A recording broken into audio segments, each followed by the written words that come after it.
Turtle Speed, the Turbo Speed. Today I have my 440 here, and we're going to go over the pros and cons of the B58. This is my first B58. I do have another B58 if you want to go check that out. It is my 740 XI, and this is my 6th BMW, so I have a little experience with working on BMWs and owning BMWs and the ins and outs.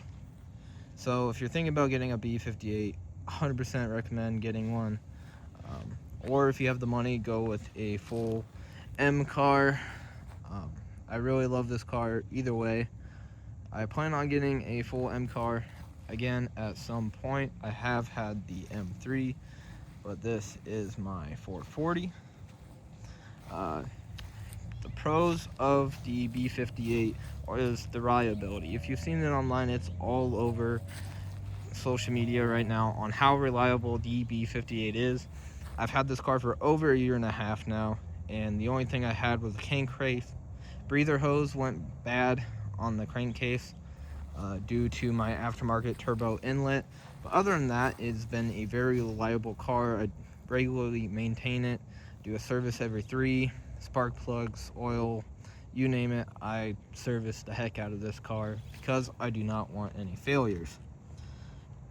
Tuning and power. You can get a lot of power out of some simple modifications and tuning. I run MHD on both of my cars. I have ran boot mod and other apps. I prefer MHD. I feel like it's the most user friendly. So if you're thinking about getting into the BMW scene, I'd 100% recommend starting off with MHD. Other people might have other comments about that, but that is what I found works best for me.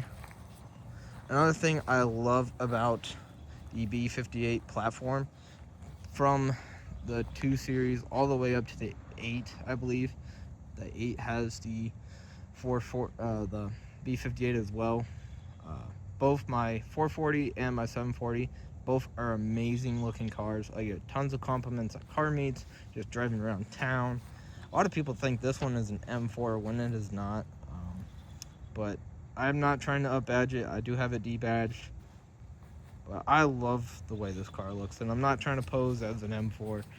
I love this car the way it is, and I have driven an M4, and it's completely 2 different experiences in my eyes, because it is not a full M car, but for the money, for under 20 grand, you cannot beat the performance and the just driving experience and all on this car. Let's get into the driving experience. The third thing I really love about this car. It drives so well. I have not had to upgrade any suspension parts on this car because it just handles like a beast. I've taken it down tracks. I have gone down the drag strip, and it puts down the power and it drives phenomenal. I'm pushing upwards to 600 with my turbo upgrades and all the other upgrades on there when I'm running E40 on stage 2 plus, and then I got stage 3 on the trans, and I was able to run a 10.2 as my fastest time on a quarter mile with 0 experience. And I'm excited to see this year what I end up making on the track. The fifth thing I love is the cost. And I've already brought that up. You can pick one of these up for under 20 grand. I got this one for over 20 grand, but I drove 4 hours to go get it because the price was right for me, and it was basically bone stock when I bought it. So I've done pretty much all the modifications to it, besides a couple small things that the previous owner had done to it. Now let's get into the cons. There's some things I do not like about just BMWs in general, or the B58 platform, which I don't really have any downsides to the B58 platform itself. Working on this car is the first thing. Is if you're not too experienced on working on cars or just getting into working on your own vehicle, the BMW might be a little bit of a challenge for you, and that's okay. It is not an American car, it is German. They are a little bit more advanced in what they do, and that's fine. I mean, I'm not gonna go out here and say I'm the greatest mechanic in the world, or this is what you should do. Each to their own, but it is a little bit more difficult trying to work, especially in the engine bay in this car. But in the B58 platform, I have found it fairly easy to modify and work on this thing. Now, when it comes to working, this is my second point, is it cost quite a bit of money.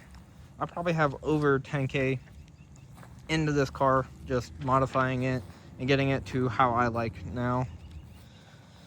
And the prices for BMW and German cars is quite ridiculous, but you can find good deals on Marketplace or just internet, eBay, you name it, and you can get this thing pretty nice.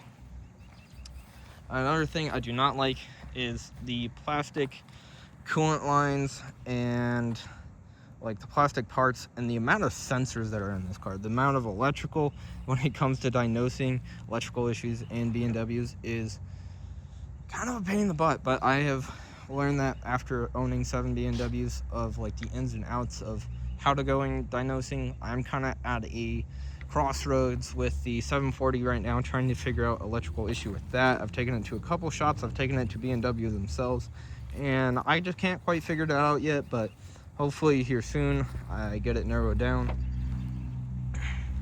And finally, the last thing I don't really care for is the sound. To me, this car sounds phenomenal, and I have a Valvetronic exhaust with a VRS downpipe and a CTS intake, and I think it sounds absolutely gorgeous. But compared to like a V8 or something that's going to be a little bit more rowdy, this thing is definitely milder. Like my friend's Coyote Mustang, you can hear that thing across town. This thing is not going to wake up every cop and all your neighbors, but when you get on it in sport mode and you open up those valves, oh, it screams, and it sounds, it's perfect tone in my eyes. But I've heard some B58s that don't sound the greatest. And on my 740, we are doing a mid-pipe, so I will be doing a video about that. And what I suggest going with, I haven't never done the mid-pipe and just leaving the rest of it stock with a downpipe. So I'm really looking forward to how that turns out and how that sounds. But overall, the B58, if you're thinking about getting one, I 100% recommend it. It's not too hard to work on. The prices aren't terrible. The reliability is there, and I have had N55s, I've had N52s, I've had B58s, and I've had very, very good luck with my BMWs in general. And I mean, online they've said they're hugely unreliable. I would stay away from some of the engines, especially the N20s. I've had friends that have N20s, and they are just a nightmare in my eyes, and that's why I won't ever own one, even though I have owned one and I sold it quite quickly.